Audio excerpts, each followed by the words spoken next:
Има ли метод, който да ни помогне да взимаме по-правилни решения, независимо от блокажите и емоциите в нас? Да, съществува метод, но той не е лесен, не е бърз и не е удобен за егото. Той изисква тишина, искреност и смелост. Нарича се вътрешно съгласуване.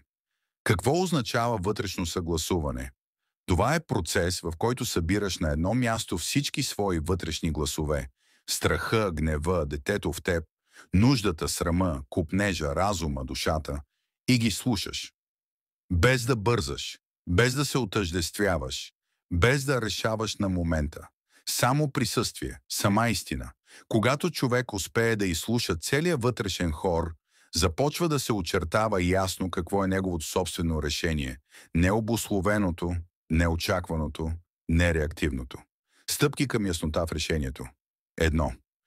Спри в момента на объркване, не взимай решение. Спри. Остани сам, без външни стимули.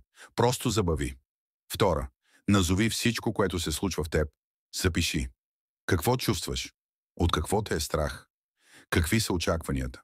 Какво ти казват мислите, тялото, сърцето? Трети. Задай ключовия въпрос.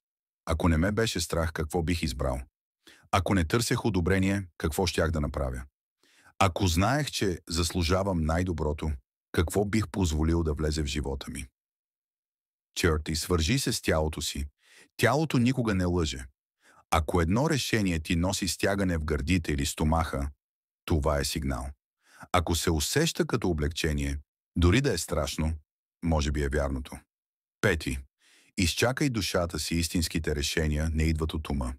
Те изгряват в тишината, в усещането. Това е вярното, дори да не е удобно.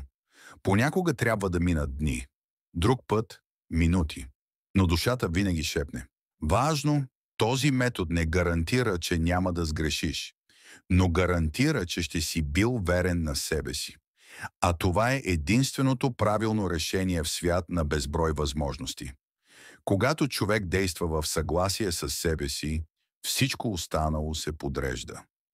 С любов и подкрепа, Александър Данаилов, Майтрея,